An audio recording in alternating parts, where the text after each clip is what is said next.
বিসমিল্লাহির রহমানির রহিম। উপস্থিত প্রিন্ট এবং ইলেকট্রনিক মিডিয়ার গণমাধ্যম কর্মীবৃন্দ, আসসালামু আলাইকুম। আপনারা ইতিমধ্যে জেনেছেন আমি কর্নেল ইন্তেখাব। আমি সেনা সদরের পক্ষ থেকে আজকের এই প্রেস ব্রিফিংয়ে আসার জন্য আপনাদের সবাইকে অশেষ ধন্যবাদ জানাচ্ছি। আমাদের আজকের এই সেনা সদর প্রেস ব্রিফিংয়ের উদ্দেশ্য যথারীতি দেশের আইন শৃঙ্খলা রক্ষায় সেনাবাহিনীর কার্যক্রম সম্পর্কে আপনাদের সবাইকে ধারণা প্রদান করা। ইতিপূর্বে গত 13ই নভেম্বর 2024 তারিখের যে প্রেস ব্রিফিং হয়েছিল, সেখানে আইন শৃঙ্খলা রক্ষায় সেনাবাহিনীর সার্বিক কার্যক্রম সম্পর্কে আপনাদেরকে আমরা ধারণা দিয়েছি। আজকের এই প্রেস ব্রিফিংয়ে আমি গত 2 সপ্তাহের সেনাবাহিনীর কার্যক্রম সম্পর্কে আপনাদেরকে অবহিত করব। দেশব্যাপী আইন শৃঙ্খলা রক্ষায় বাংলাদেশ সেনাবাহিনী সার্বিকভাবে যেসব দায়িত্বগুলো পালন করে যাচ্ছে সেগুলো হলো: অনাকাঙ্ক্ষিত অরাজকতা প্রতিরোধ করা, দেশের সাম্প্রদায়িক সম্প্রীতি বজায় রাখা, বিদেশি কূটনীতিক ব্যক্তি এবং দূতাবাসগুলোর নিরাপত্তা নিশ্চিত করা, দেশের গুরুত্বপূর্ণ শিল্পাঞ্চলগুলোর নিরাপত্তা নিশ্চিত করা এবং কলকারখানাগুলোকে সচল রাখা, রাষ্ট্রের কেপিআই এবং গুরুত্বপূর্ণ সরকারি ও বেসরকারি স্থাপনাগুলোকে রক্ষা করা, মূল সড়কগুলোকে বাধামুক্ত রাখা, অবৈধ অস্ত্র ও গোলাবারুদ উদ্ধার করা, অবৈধ মাদকদ্রব্য উদ্ধার এবং মাদক ব্যবসায়ী ও মাদকের সাথে সংশ্লিষ্ট ব্যক্তিদের গ্রেফতার করা, বিভিন্ন চিহ্নিত অপরাধী ও নাশকতামূলক কাজের ইন্ধনদাতা এবং পরিকল্পনাকারীদের গ্রেফতার করা, পার্বত্য চট্টগ্রামে শান্তি শৃঙ্খলা বজায় রাখা, কক্সবাজার জেলায় এফডিএমএন ক্যাম্প এলাকার নিরাপত্তা বিধান করা এবং সার্বিকভাবে দেশের অন্তর্বর্তীকালীন সরকার যাতে তাদের দায়িত্ব সুষ্ঠুভাবে পরিচালনা করতে পারে সেজন্য স্থিতিশীল পরিবেশ বজায় রাখা। আমি এখন 13ই নভেম্বর 2024 থেকে অদ্যাবধি সেনাবাহিনীর এই সকল বিভিন্ন কাজের সাথে সংশ্লিষ্ট পরিসংখ্যান আপনাদের সামনে তুলে ধরছি। আইনশৃঙ্খলা পরিস্থিতি নিয়ন্ত্রণে সেনাবাহিনী মোট 24টি অবৈধ অস্ত্র এবং 365 রাউন্ড গোলাবারুদ উদ্ধার করেছে। দেশের বিভিন্ন শিল্পাঞ্চলে 40টি অস্থিতিশীল পরিস্থিতি এবং 18টি সড়ক অবরোধ নিয়ন্ত্রণে সক্রিয় ভূমিকা রেখেছে এবং কারখানাগুলোকে চালু রাখার জন্য মালিকপক্ষ, শ্রমিক পক্ষ, সংশ্লিষ্ট মন্ত্রণালয়, বিজিএমইএ সহ সংশ্লিষ্ট সকলের সমন্বয়ে পদক্ষেপ গ্রহণ করেছে।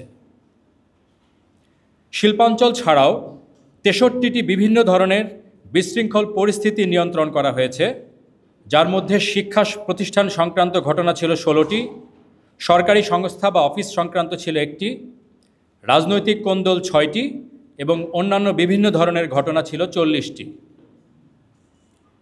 যৌথ অভিযানে 228 জন মাদক ব্যবসায়ী অথবা মাদকের সাথে সংশ্লিষ্ট ব্যক্তিকে গ্রেফতার করা হয়েছে এবং বিপুল পরিমাণে অবৈধ মাদকদ্রব্য উদ্ধার করা হয়েছে। বিভিন্ন ধরনের অপরাধের সাথে সম্পৃক্ত মোট 1328 জনকে দেশের বিভিন্ন স্থান থেকে গ্রেফতার করা হয়েছে। এছাড়া সারা দেশে সদ্য সমাপ্ত বৌদ্ধদের দেশব্যাপী কঠিন চিবরদান উৎসব যেন নিরাপদে পালিত হতে পারে সেজন্য সেনাবাহিনী, অন্যান্য আইন শৃঙ্খলা রক্ষাকারী বাহিনী এবং সংশ্লিষ্ট বৌদ্ধ সংগঠন ও ধর্মীয় নেতৃবৃন্দের সাথে সম্পৃক্ত হয়ে দায়িত্ব পালন করেছে। পার্বত্য চট্টগ্রাম সহ দেশব্যাপী মোট 444টি বৌদ্ধ বিহারে কোনো দুর্ঘটনা ছাড়াই কঠিন চিবরদান উৎসব পালিত হয়েছে।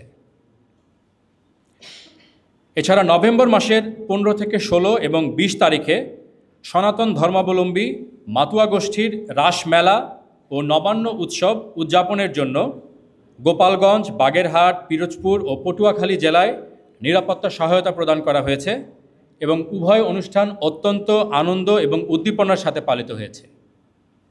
এছাড়াও 10 থেকে 12 নভেম্বর প্রায় 50,000 দর্শনার্থীর অংশগ্রহণে অনুষ্ঠিত বরিশালের জগদ্ধাত্রী পূজাতেও নিরাপত্তা প্রদান করা হয়।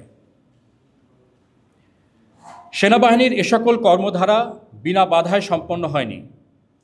গত 20 জুলাই 2024 তারিখ থেকে অদ্যাবধি আইন শৃঙ্খলা রক্ষার দায়িত্ব পালনকালে সেনাবাহিনীর মোট 123 জন সদস্য হতাহত হয়েছেন। এর মধ্যে 1 জন অফিসার শাহাদাত বরণ করেছেন এবং 9 জন অফিসার সহ মোট 122 জন সেনা সদস্য বিভিন্ন মাত্রায় আহত হয়েছেন।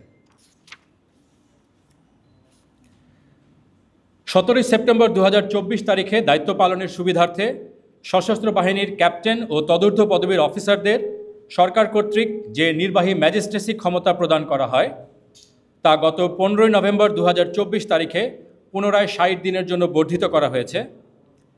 এই নির্বাহী ম্যাজিস্ট্রেসি ক্ষমতার সুষ্ঠু এবং নিয়মতান্ত্রিক প্রয়োগ নিশ্চিত করতে সেনাবাহিনীর সকল পর্যায়ের সদস্যরা সচেষ্ট রয়েছে।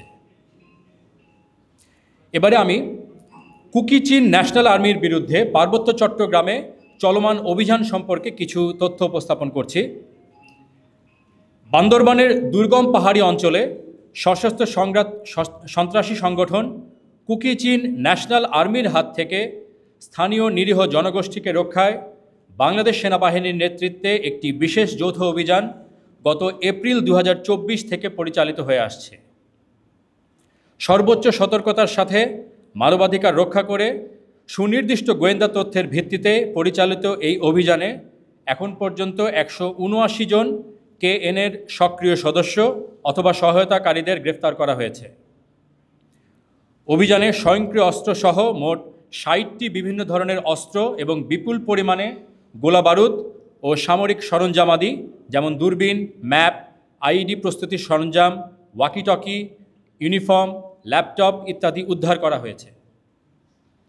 সশস্ত্র সংগঠনটির পুঁতে রাখা আইইডি বিস্ফোরণ এবং অতর্কিত হামলায় এ পর্যন্ত বাংলাদেশ সেনাবাহিনীর 7 জন বীর সেনানী শহীদ হয়েছেন।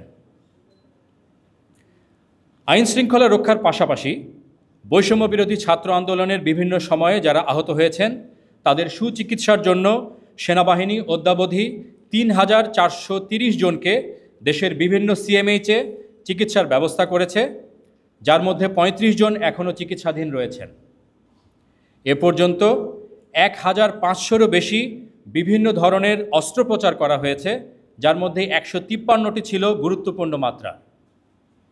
এছাড়া 4 জন গুরুতর আহত রোগীকে উন্নত চিকিৎসার জন্য সিঙ্গাপুর এবং থাইল্যান্ডে পাঠানোর ব্যবস্থা গ্রহণ করা হয়েছে। দেশের বিরাজমান পরিস্থিতিতে বাংলাদেশ সেনাবাহিনী দেশের সার্বভৌমত্ব রক্ষা, দেশের জনগণের জান মাল এবং রাষ্ট্রীয় গুরুত্বপূর্ণ সম্পদ ও স্থাপনার নিরাপত্তা প্রদান সহ সার্বিক পরিস্থিতি স্থিতিশীল রাখতে নিরলসভাবে কাজ করে যাচ্ছে। সম্মানিত সেনাবাহিনী প্রধানের দিক নির্দেশনাকে অনুসরণ করে দেশের 62টি জেলায় সেনা সদস্যরা আইন শৃঙ্খলা রক্ষায় অন্তর্বর্তীকালীন সরকারের সংশ্লিষ্ট মন্ত্রণালয়সমূহ, আইন শৃঙ্খলা রক্ষাকারী বাহিনী, স্থানীয় প্রশাসন, বিভিন্ন সংস্থা, গণমাধ্যম এবং সাধারণ জনগণের সাথে সম্পৃক্ত হয়ে সমন্বিত প্রচেষ্টার মাধ্যমে সার্বক্ষণিক সক্রিয়ভাবে দায়িত্ব পালন করছে।